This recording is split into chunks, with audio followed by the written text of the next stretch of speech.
ಮಾದೇಶ್ವರ ದಯ ತೋರೆಯ ಈ ದಾಸನ ಮೊರೆ ಕೇಳೆಯ ಮಾದೇಶ್ವರ ದಯ ತೋರೆಯ ಈ ದಾಸನ ಮೊರೆ ಕೇಳೆಯ ಭರವಸೆ ಇಲ್ಲದ ಬದುಕಲ್ಲಿ ಸ್ಫೂರ್ತಿಯಾಗು ನೀನು ಬಳಲಿದ ಬಾಳಿನ ಹೊಸ್ತಿಲಲಿ ಚಿತ್ರವಾಗು ನೀನು ಭರವಸೆ ಇಲ್ಲದ ಬದುಕಲ್ಲಿ ಸ್ಫೂರ್ತಿಯಾಗು ನೀನು ಬಳಲಿದ ಬಾಳಿನ ಹೊಸ್ತಿಲಲಿ ಚಿತ್ರವಾಗು ನೀನು ಮಾದೇಶ್ವರ ದಯ ತೋರೆಯ ಈ ದಾಸನ ಮೊರೆ ಕೇಳೆಯ ಮಾದೇಶ್ವರ ದಯ ತೋರೆಯ ಈ ದಾಸನ ಮೊರೆ ಕೇಳೆಯ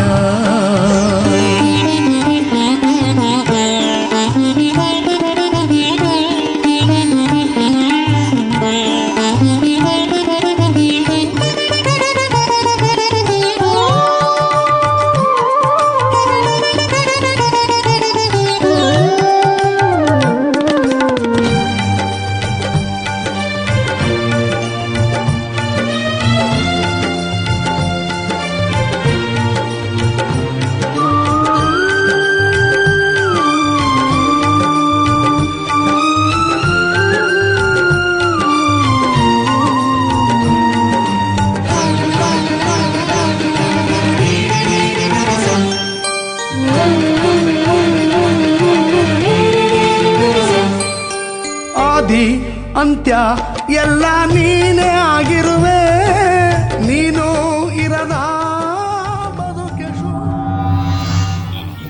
ಮತ್ತೊಬ್ಬ ಸೈನಿಕರು ಸಹೋದರರಾಗಿರ್ತಕ್ಕಂಥ ಜೀರ್ಣೋದ್ಧಾರ ಹಾಗೂ ಪುನಃಪ್ರತಿಷ್ಠಾಪನಾ ಕಾರ್ಯಕ್ರಮದ ಸಂದರ್ಭದಲ್ಲಿ ಮುನೇಶ್ವರ ಸ್ವಾಮಿ ಎಲ್ಲರಿಗೂ ಸನ್ಮಂಗಲವನ್ನು ಉಂಟು ಮಾಡಲಿ.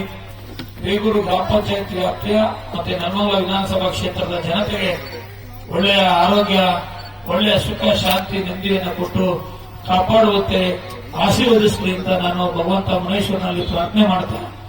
ಇದಕ್ಕೆ ಪ್ರತ್ಯಕ್ಷವಾಗಿ ಪರೋಕ್ಷವಾಗಿ ಹೆಚ್ಚಿಗೆ ದುಡಿದಂತಹ ಎಲ್ಲ ಭಕ್ತಾದಿಗಳಿಗೆ, ವಿಶೇಷವಾಗಿ ಮುನಿಯಪ್ಪಣ್ಣ ಮತ್ತೆ ಅವರ ಕುಟುಂಬದವರಿಗೆ, ರಂಗನಾಥ್ ಗೌಡರು ಮತ್ತೆ ಅವರ ಕುಟುಂಬದವರಿಗೆ, ಮುನೇಶ್ವರ ಸ್ವಾಮಿಯ ಬಂಧು ಬಳಗ, ಈ ದೇವಸ್ಥಾನ ಪುನರ್ ನಿರ್ಮಾಣಕ್ಕೆ ಯಾರು ತನು ಮಮ ಧನವನ್ನ ಸಮರ್ಪಿಸಿ ಸೇವೆಯನ್ನು ಮಾಡಿದ್ರು ನಿಮ್ಮೆಲ್ಲರ ಕುಟುಂಬಕ್ಕೆ ಭಗವಂತ ಒಳ್ಳೆಯದನ್ನ ಮಾಡಲಿ ಅಂತ ಹರಸಿ ಪ್ರಾರ್ಥನೆ ಮಾಡಿ, ಮತ್ತೊಮ್ಮೆ ಈ ಗಂಗರಾಜ ನಮ್ಮ ರಂಗನಾಥ್ ಗೌಡರು, ಮುನಿಯಪ್ಪನವರು ಮತ್ತೆ ಈ ದೇವಸ್ಥಾನ ನಿರ್ಮಾಣ ಮಾಡಿರ್ತಕ್ಕಂಥ ಎಲ್ಲರೂ ಪ್ರತ್ಯಕ್ಷವಾಗಿ ಪರೋಕ್ಷವಾಗಿ ಯಾರು ಭಾಗಿಯಾಗಿದ್ದಾರೆ ಅವ್ರಿಗೆಲ್ಲರಿಗೂ ಮುಂದಿನ ದಿನಗಳಲ್ಲಿ ಭಗವಂತ ಇಂಥ ದೇವಾಲಯಗಳ ನಿರ್ಮಾಣ ಕಾರ್ಯ ಇರಬಹುದು, ಊರಿನ ಅಭಿವೃದ್ಧಿ ಕಾರ್ಯ ಇರಬಹುದು, ಸಮಾಜದಲ್ಲಿ ಒಳ್ಳೆಯದನ್ನ ಮಾಡತಕ್ಕಂಥ ಶಕ್ತಿಯನ್ನ ಕೊಡ್ಲಿ, ಒಳ್ಳೆಯ ಆರೋಗ್ಯವನ್ನ ಕೊಡ್ಲಿ ಅಂತ ಹಾರೈಸಿ ನಾನು ಈ ಕಾರ್ಯಕ್ರಮಕ್ಕೆ ಕರೆದು ಭಗವಂತನ ದರ್ಶನವನ್ನ ಮಾಡಿ ನನಗೂ ಗೌರವವನ್ನ ಸಮರ್ಪಿಸೋದಕ್ಕೆ ತಮ್ಮೆಲ್ಲರಿಗೂ ನಾನು ತುಂಬ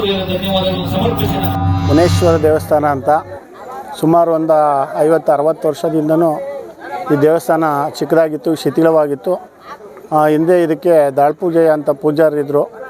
ಇದನ್ನೇ ಈ ದೇವಸ್ಥಾನಕ್ಕೋಸ್ಕರ ಸುಮಾರು ಕಷ್ಟ ಬಿದ್ದು ದುಡ್ಕೊಂಡು ಬಂದಿದ್ದವರಲ್ಲಿ ನಮ್ಮ ಮಾವ ಒಬ್ಬರು ಕಂಬಯ್ಯ ಅಂತ, ನರಸಪ್ಪ ಮತ್ತು ಸಂಗಡಿಗರು, ಮತ್ತು ಅದಾದಮೇಲೆ ದೊಡ್ಡಸಿದ್ದಯ್ಯ, ಚಿಕ್ಕಸಿದ್ದಯ್ಯ ಅಂತ ಮೊದಲವರು ಈ ದೇವಸ್ಥಾನವನ್ನು ಕಟ್ಟಬೇಕು ಅಂತ ಇದು ಮಾಡ್ತಿದ್ರು. ಪಾಪ ಅವ್ರ ಕಾಲದಲ್ಲಿ ಅದನ್ನು ಕಟ್ಟೋಕ್ಕಾಗಿರಲಿಲ್ಲ. ಈಗ ನಮ್ಮ ತಂದೆ ತಾಯಿ ಬೈಲಮ್ಮ ಮತ್ತು ಅಂಚೆ ಕರಿಯಪ್ಪನವರ ಜ್ಞಾಪಕಾರ್ಥವಾಗಿ ಈ ದೇವಸ್ಥಾನಕ್ಕೆ ನಮ್ಮ ಚಿಕ್ಕ ಮಾವ ಕಂಬೇಗೌಡರು ಮತ್ತು ದೊಡ್ಡ ಮಾವ ನರಸಪ್ಪ ಅವರ ಹೆಸರಿಗೋಸ್ಕರ ಇವತ್ತು ಈ ದೇವಸ್ಥಾನಕ್ಕೆ ಸುಮಾರು ಒಂದು 75 ಲಕ್ಷ ರೂಪಾಯಿ ಖರ್ಚಾಗಿದೆ. ಯಾರ ಹತ್ರನೂ ನಾನು ಈಸ್ಕೊಂಡಾಗೆ ಈ ದೇವಸ್ಥಾನ ಒಬ್ಬನೇ ಕಟ್ಕೊಟ್ಟಿದ್ದೀನಿ. ಒಬ್ಬನೇ ಅಂದರೆ ಊರಲ್ಲೆಲ್ಲ ಸೇರಿ ನಾನು ಬಾಮೈದ ಕಲೆಕ್ಷನ್ ಮಾಡಿದ 100 ರೂಪಾಯಿ 50 ರೂಪಾಯಿ ಇಸ್ಕೊಂಡು ಒಂದು 50,000 ರೂಪಾಯಿ ಕಲೆಕ್ಷನ್ ಮಾಡಿದ್ದು. ಅದನ್ನು ಬಿಟ್ಟರೆ ನಮ್ಮ ಚಿಕ್ಕ ಬಾಮೈದ ಕಡೆಯವರು ಕಂಬೈನ್ ಮನೆಯವರು ಒಂದು 5 ಲಕ್ಷ ರೂಪಾಯಿ ದುಡ್ಡು ಕೊಟ್ಟಿದ್ದರು. ಮಿಕ್ಕಿದೊಂದು 70 ಲಕ್ಷ ರೂಪಾಯಿ ದುಡ್ಡನ್ನು ನಾನು ಹಾಕಿ ಈ ದೇವಸ್ಥಾನವನ್ನು ನಮ್ಮ ತಂದೆ ತಾಯಿ ಬೈಲಮ್ಮ ಅಂಚೆ ಕರಿಯಪ್ಪನ ಜ್ಞಾಪಕಾರ್ಥವಾಗಿ, ಹಿರಿಯರ ಜ್ಞಾಪಕಾರ್ಥವಾಗಿ ಈ ದೇವಸ್ಥಾನ ಕಟ್ಕೊಟ್ಟಿದ್ದೀನಿ. ಇದರಿಂದ ನನಗೆ ತುಂಬ ಸಂತೋಷ ಆಗ್ತಿದೆ. ಇದರಲ್ಲಿ ಹಿನ್ನೆಲೆ ಇದೆ. ಇಲ್ಲಿ ಒಂದು ಬಂಡೆಯಲ್ಲಿ ಮುನೇಶ್ವರ ಸ್ವಾಮಿ ಉದ್ಭವ ಆಗಿತ್ತು. ಅದನ್ನು ಸುಮಾರು 50-60 ವರ್ಷದಿಂದ ಈ ಜಾಗವನ್ನು ನನ್ನ ತಂದೆನೇ ದಾಳಪೂಜೆ ಅನ್ನೋರಿಗೆ ಕೊಡಿಸಿದ್ರು. ಈ ನಮ್ಮ ತಂದೆ ಜಾಗ ಕೊಡಿಸಿದ್ದನ್ನ ನಾನು ಈ ದೇವಸ್ಥಾನವನ್ನು ಅವ್ರಿಗೆ ಕಟ್ಕೊಟ್ಟಿದ್ದೀನಿ. ಇದು ಭಾಳ ಇದು ಕಲ್ಲಲ್ಲೇ ಬಂಡೆಯಲ್ಲೇ ದೇವರು ಉದ್ಭವ ಆಗಿತ್ತು. ಅದರಿಂದ ಅದನ್ನು ಈಗ ಹೊಸದಾಗಿ ಪ್ರತಿಷ್ಠಾಪನೆ ಮಾಡಿ ಮಾಡಿಕೊಟ್ಟಿದ್ದೀವಿ. ಊರಿನ ಎಲ್ಲ ಜನ ಸಹಕಾರ ಇತ್ತು. ನಮ್ಮ ಮಾನ್ಯ ಜನಪ್ರಿಯ ಶಾಸಕರಾದ ಶ್ರೀನಿವಾಸ್ ಸರ್ ಅವರು ಬಂದಿದ್ದರು.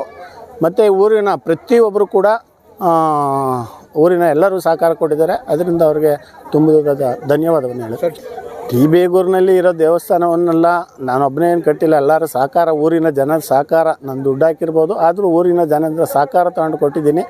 ನಾನು ಇರೋವರೆಗೂ ನನ್ನ ತಂದೆ ತಾಯಿ ಜ್ಞಾಪಕಾರ್ಥವಾಗಿ ಇನ್ನು ಯಾವುದೇ ಧಾರ್ಮಿಕ ಕಾರ್ಯವನ್ನಾಗಲಿ, ಯಾವುದೇ ಊರಿನಲ್ಲಿ ಅಭಿವೃದ್ಧಿ ಕಾರ್ಯ ಆಗಲಿ, ಸಹಕಾರವನ್ನಾಗಲಿ ನಾನು ಇರೋವರೆಗೂ ತುಂಬ ಎಲ್ಲರಿಗೂ ನಾನು ಸಹಕಾರ ಮಾಡ್ತೀನಿ. ನಾವಿರ್ತೀವ, ದೇವರು ಎಲ್ಲ ಒಳ್ಳೇದು ಮಾಡೋದಕ್ಕೆ ಇವತ್ತು ನಾನಿವತ್ತು ಎಲ್ಲ ಕಷ್ಟ ಬಿದ್ದು ಮುಂದೆ ಬಂದಿದ್ದೀನಿ. ನಾನು ಮೊದಲು ಮೆರೋಡಲ್ಲಿ ಕೆಲಸ ಮಾಡ್ತಿದ್ದೆ, ಕೋಳಿ ಅಂಗಡಿ ಇಕ್ಕಿದೆ, ಕಬ್ಬು ಕಡಲೆಕಾಯಿ ಕೆಲಸ ಮಾಡಿದ್ದೀನಿ, ಇವತ್ತು ಜನಸೇವೆ ಮಾಡ್ತಿದ್ದೀನಿ. ಯಾವ ಮಟ್ಟಕ್ಕೆ ಕೆಲಸ ಮಾಡಿದ್ದೀನಿ ನಾನು ಅಂದರೆ, ಒಂದು ಕಾಲದಲ್ಲಿ ಊರಲ್ಲಿ ಚರಂಡಿ ಕ್ಲೀನ್ ಮಾಡ್ತಿದ್ದೆ ಆಳುಗಳು ನಿಕ್ಕೊಂಡು, ಆ ಮಟ್ಟಕ್ಕೆ ಇದ್ದವನು ನಾನು. ಇವತ್ತು ದೇವರು ಭಗವಂತನಿಂದ ಇವತ್ತು ಒಳ್ಳೆ ಮಟ್ಟಕ್ಕೆ ಬಂದಿದ್ದೀನಿ. ಇವತ್ತು ನಾನು ಈ ಮಟ್ಟಕ್ಕೆ ಇದ್ದೀನಿ ಅಂದರೆ ಭಗವಂತ ಇದ್ದಾನೆ, ನಮ್ಮೂರಿನ ಜನ. ಅವ್ರಿಗೆ ನಾನು ಇನ್ನೊಂದು ಜನ್ಮ ಹತ್ರ ನಮ್ಮೂರು ಜನಕ್ಕೆ ಈ ಭಗವಂತನಿಗೆ ಋಣ ತೀರ್ಸೋಕ್ಕಾಗಲ್ಲ ಅಂತ ಹೇಳೋಕ್ಕೆ ಇಷ್ಟಪಡ್ತೀನಿ.